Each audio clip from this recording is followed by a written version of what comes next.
Well, Cyber Monday sales, they are here. The annual discount day, of course, means holiday shoppers don't even need to leave their couch to score some deals. However, this year, some retail experts say supply chain issues could be impacting online sales. That could then send consumers back to brick and mortar stores instead.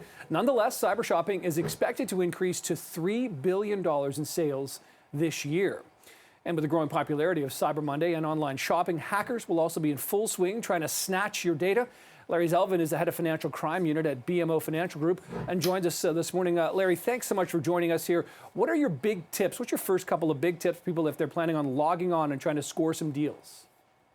Yeah, well, thanks, Nick. It's great to be here with you this morning. I mean, the biggest thing I have for folks is slow down. Really take your time and be somewhat skeptical, not only online, but also on the phone. Folks are out there, they're trying to trick you.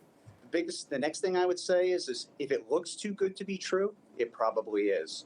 Really, really be cautious about things that seem like you're getting a huge value or a huge discount.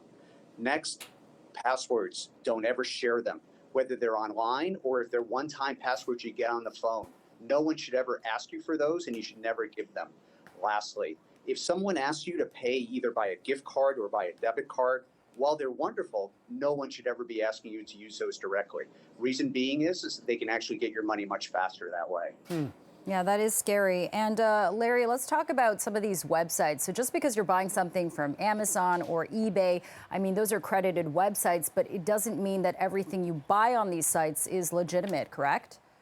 That's correct, Jennifer. In many cases, you actually think you're buying something, and again, it may be of greater value. They may tell you that since something else is out of stock, they have it in stock, or they can ship it much quicker than others. Again, if it seems too good to be true, it probably is, so just be extra careful. You can also Google some of these websites because people use social media to report when there's a challenge. So unfortunately, you've got to do some homework in order to be careful and do these things right.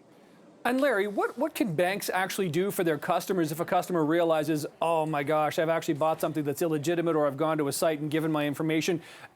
What's the advice here? Should you be calling your bank quickly? And on the contrary, what will banks do to help people necessarily if they've made a mistake like this? Yeah, no, great question, Nick. Look, we're all going to make mistakes. Even I've made mistakes, and this is my job. This is what I do for a living. So, look, the best thing you can do and the most important thing you can do is just call your bank, call your financial institution. In many cases, if it's a vendor, such as Amazon, among others, you can call them. But speed is of the essence. The faster you can get to us, the faster you can get to the vendor, the higher the probability that we'll be able to help you. When it comes to BMO, if you go to BMO.com, go scroll all the way to the bottom. We have a security and report fraud website. So if you don't know how to contact us, that's the best way to do it. Okay, and Larry, what happens if a website that you're buying something on, it gets hacked? Is that dangerous? Oh, absolutely. I mean, websites are getting hacked. I mean, the most frequent way people get hacked, if you will, is through email. Opening in a link, clicking on an attachment that they shouldn't open. And again, you've got to be very skeptical. I would also urge your viewers and all of you, really spend some time with your children and folks who are elderly. They are the most often victimized. Those are the folks who tend to jump on the lures the most, and they're also quite afraid of reporting these things. So because they feel shame when they shouldn't. Please tell everybody, have an open, frank conversation. When something doesn't look right, doesn't seem right, tell folks, tell your financial institution, tell the folks you're doing business with so we can help you.